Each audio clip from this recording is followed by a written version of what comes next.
Hello everyone, hi! So today I'm once again here to talk about everything that I'm currently learning as a literature student. I like making these videos to show as accurately as possible what it's like to actually study literature and what I deal with on a weekly basis. I should add that I'm currently in my 5th semester of studying comparative literature at the University of Vienna. And a big part of my curriculum nowadays are specializations that don't necessarily have to do with only literature, but with other subjects I chose, such as philosophy, aesthetics, and psychology. So you'll see some of that in this video. Okay, now let's get into what's on my desk and on my mind this week.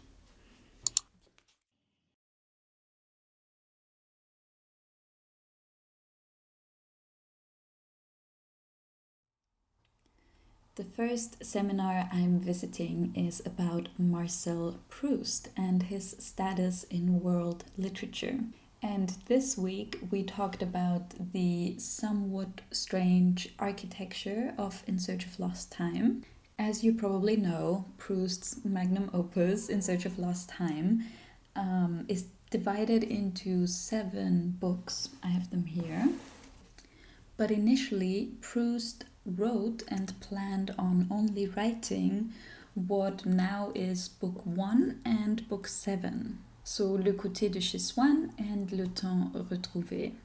So the novels would have been a little bit of a question and answer structure, so, time lost and time regained. In the first book, he's a child, and in the 7th book, he's an adult.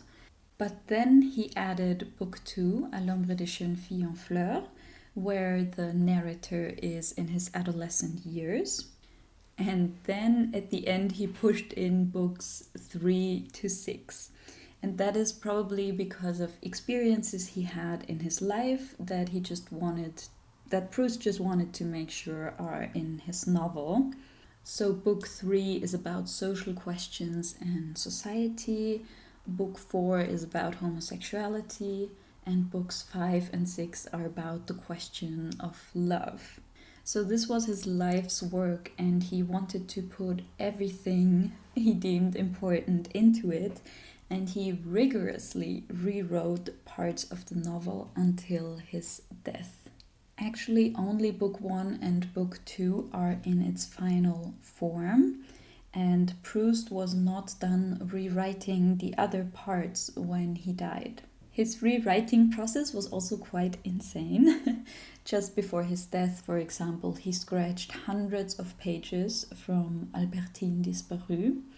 He wanted to add them somewhere else, but he didn't get around to it. And his brother, who was in charge of the manuscripts after Proust died, decided to leave the pages in anyways because they would have appeared somewhere else. So, as we have the books now, they are not entirely how Proust wanted them. His housekeeper, who helped him with the corrections when Proust was close to death, continuously cursed about Proust's rigorous rewriting. He called them his paperoles, and I will put some pictures on the screen of what it looked like when he did his corrections. So that must have been a real pain to help him do that. He was very thankful she helped him with that and honored her by putting her into the novel as the only real person that is called by her real name. So her name was Céleste Alberet, if you come across her in your reading of Proust. And I just found that so beautiful, because he didn't call anyone else in the novel by their real name, not even political figures. Like, when the Tsar of Russia, I think his name was Nicholas, came to Paris, he even gave him a different name. But Celeste is there to break up that complete fictionality that he stuck to for the rest of the novel. I just found that really beautiful. The next course I'm following is called The Phantasm of Writing, and it's a course on literary theory. The basic premise of the course is that literature creates a reality that is an alternative to the one that we have, and that fantasy is the basic gesture of literature. And in this week, we watched 2001 Space Odyssey, which is widely considered to be the most commented on movie in the 20th century. And in the beginning of the movie, there's this monolith that lands on Earth, and it stays kind of mysterious throughout the movie what that monolith really is. But it seems to be the source of human progress, of tool building, right? As soon as that monolith is on Earth, suddenly everything in nature that didn't strive before started striving. And since that thing came out of nowhere one day, we constantly push forward. And we talked about how that monolith, that thing, could have been language. Because language is this strange thing where we still don't know where it really came from. And William S. Burroughs has this idea that language is actually a virus from out of space. A virus, after all, is a thing with a code that infects human beings and keeps changing over time in order to survive. And isn't that what language does? So, it was fun thinking about the connection between language and progress and the double-edged sword that comes with progress, because we also seem to create so many terrible things, and maybe life was better when we didn't strive. I'm currently reading Ernesto Grassis book Die Macht der Fantasie zur Geschichte des abendländischen Denkens. This, I think, would be translated as The Power of Fantasy, but I'm not sure it is translated actually. And this book is a really good addition to the course because Grassi talks about how we have steadily devalued mythical and metaphorical language throughout the past hundreds of years because we think there is no truth in it. But he also argues that the biggest questions of humanity, that which really moves us, can only be talked about and investigated through metaphorical language. På norskkurset mitt begynte vi nettopp å lese en bok sammen. Det er flott fordi kapitlene er korte. Den heter Naiv Super av Erlend Loe. Og hver uke jobber vi også litt med grammatikk. Denne uken var det adjektiver i bestemt og ubestemt form. For eksempel setningen som den lille gutten er blond. Ja, den lille gutten er blond. Eller den nye læreren er gammel. Og vi forbereder noe til julefesten i desember. Vi skal nok ha en bake-off med norske julekaker. Så det går veldig bra. Oh yeah, and we're working with these textbooks in case anyone is interested. Et år i Norge, Norwegisch für Deutschsprachige.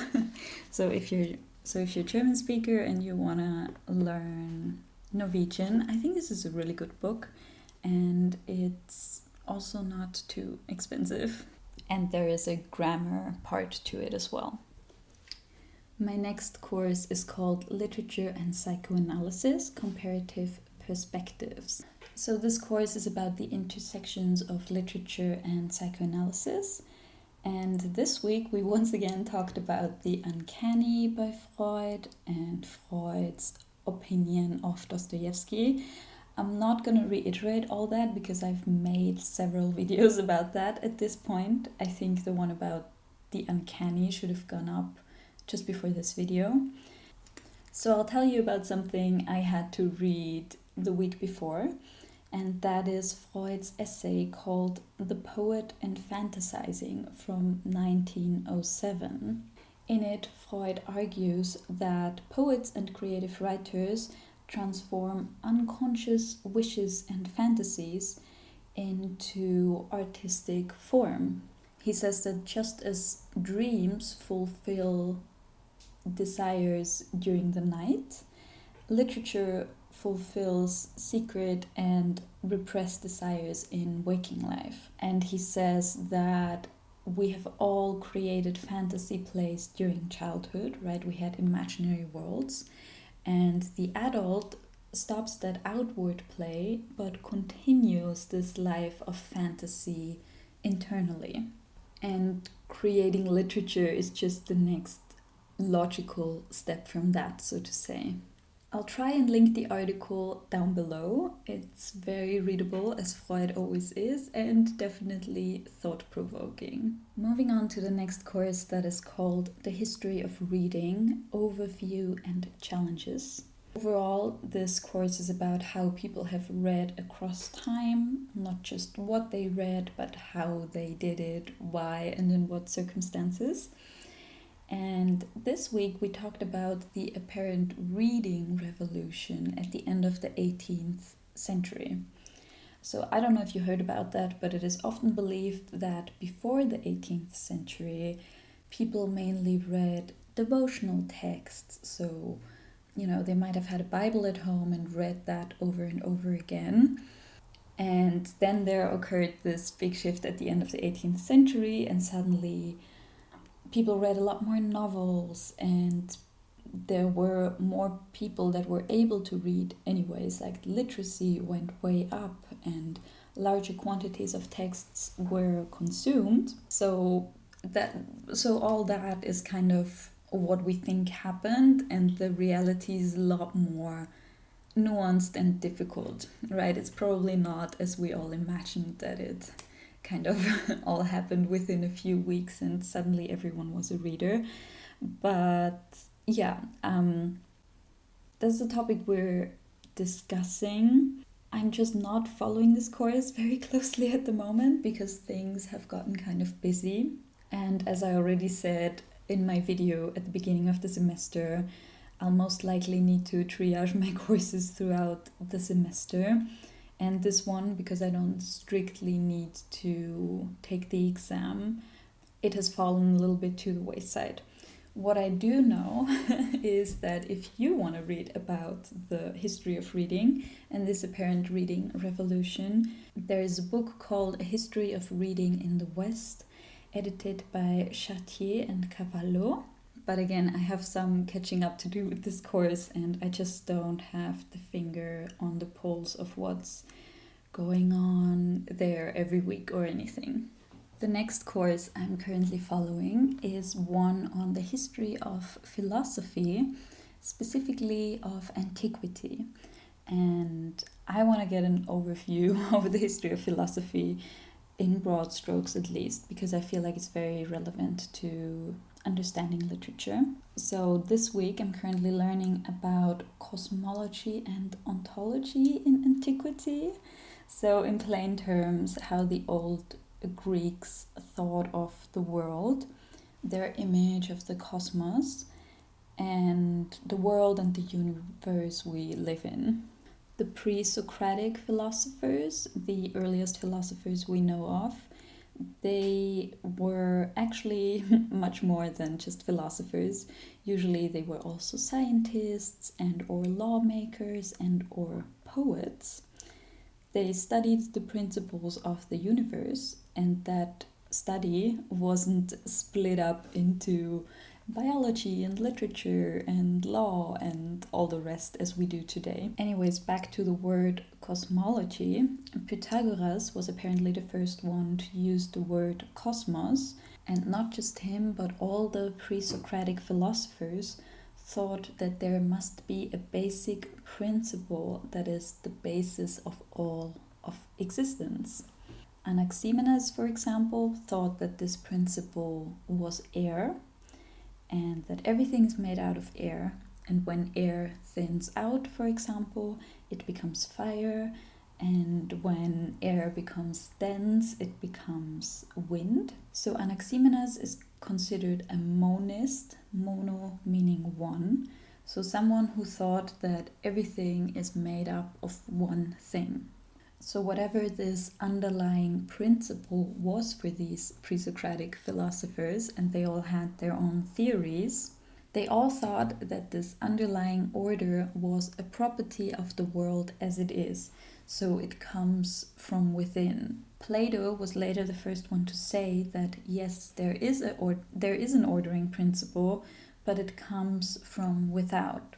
So there's someone or something creating that order, and it's not inherent to existence. Also, what's very difficult about studying literature from back then and studying these philosophers is that we don't have a single piece of writing of any of those pre-Socratic philosophers.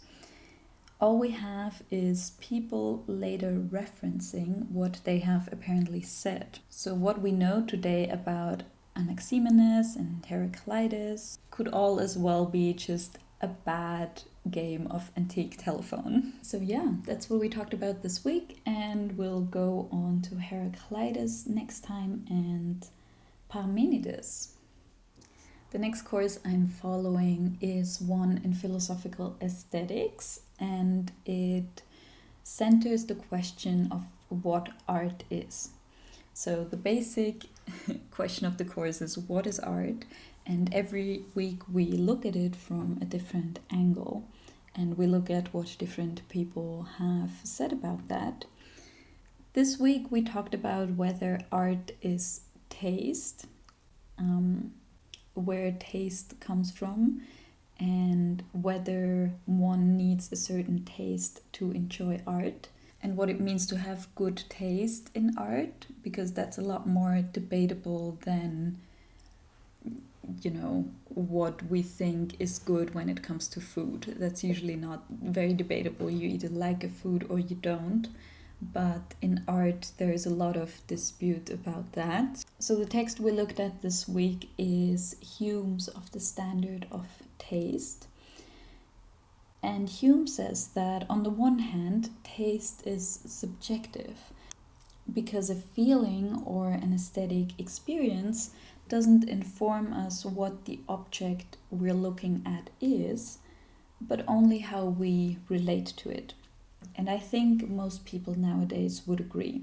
So, when you're going to the movies with your friends and you really like the movie and your friend doesn't, we would say that says a lot about that friend, and it says a lot about me, and we don't necessarily know whether that film is objectively good. But then Hume also rejects the idea that taste is purely subjective, and he says that it's kind of strange that we believe that there is no criteria for taste, because we do, by and large, value connoisseurship, a skill, and expertise. So if someone has studied literature for all their lives, we mostly do think that they might have something interesting to say about a new book that is on the market. Hume then goes on to conclude that the requirement for this kind of expertise, and therefore good taste, is mostly just practice, right? That person that has studied literature all their lives is good at what they're doing. They're an expert because they have a lot of things to compare this new book to. Only with lots of comparisons can we make apt judgments. He further says that we need sensitivity and freedom from prejudice to develop this apt judgment. And I found it really beautiful that he basically put into words that mostly what hinders us from practicing well is prejudice. So all of those things combined, he argues, makes us a valuable critic. And yeah, I very much enjoy that perspective, I guess. But of course, that also throws up the question of privilege, because who has the resources like time and money to refine taste? And as an anchor in this lecture, we looked at an artwork by Jenny Holzer that says money creates taste. So, yeah, that's what we're talking about in this philosophy course at the moment. That's at least the part I understood, or I think I understood. Not gonna lie, I'm hanging on a little bit by the skin of my teeth with these philosophy courses, because it's all so abstract and so many words and definitions I just don't have in my repertoire yet. So, we'll see how it's going. Then course number 8 is called Approaching Literatures in English. And this course is supposed to provide students with a toolkit for literary analysis and literary criticism in the English language. And this week we talked about narrativity, so storytelling, and how that actually works. And to illustrate what storytelling is and what it isn't, we looked at 2 sentences that we picked from E.M. Forster's Aspects of the Novel. The first sentence is, "The king and queen lived together in endless harmony." And the second sentence is, "The king died and then the queen died of grief."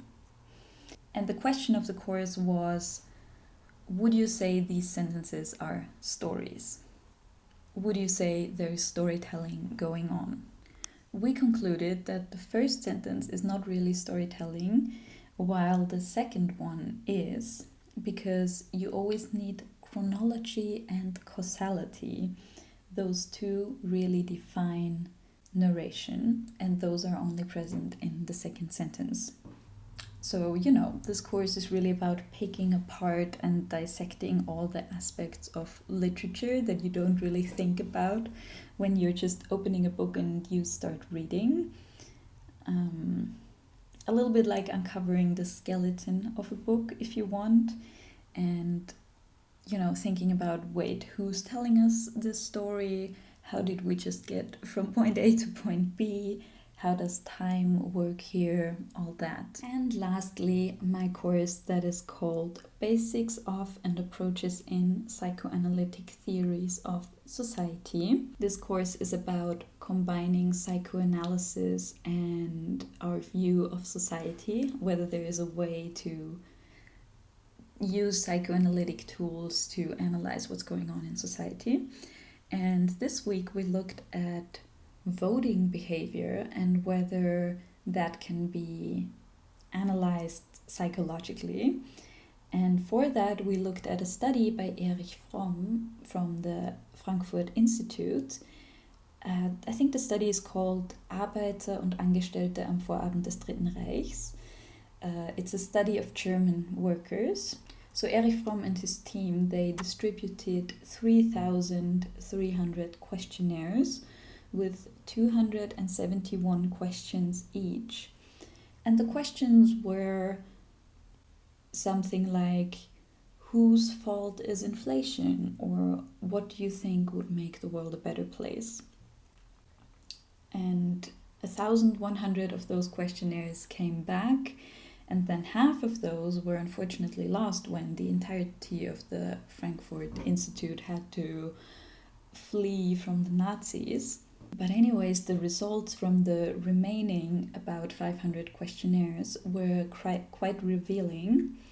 And what they did is they looked at the connection between the values a person has and how they vote. And they found that there is a lot of contradicting behavior.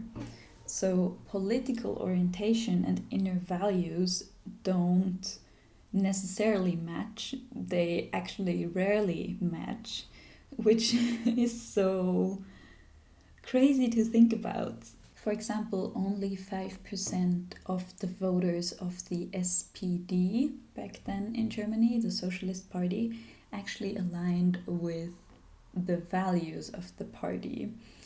So they kind of wanted to analyze why the Socialist Party had so much support in the beginning of the 20s when there was this workers' revolution, but why they couldn't keep those voters, why they kind of jumped ship to more right-wing parties. And they concluded that a lot of people kind of again, don't care that much about the values of the party they vote for. They just want to be part of a revolution or something that is against the grain or against the current structure of society or something. They want to be against the system, and fascism very readily exploits that. And they have then kind of connected back to Freud's theories of development, how, we can all be stuck at certain levels of development, and how different political systems kind of exploit, again, our desire to be rebellious. I'm barely scratching the surface, but yeah, absolutely a really, really fascinating course. And that concludes everything that I have learned this week. So thank you so much for being here with me, and I'll see you again very soon. Bye bye.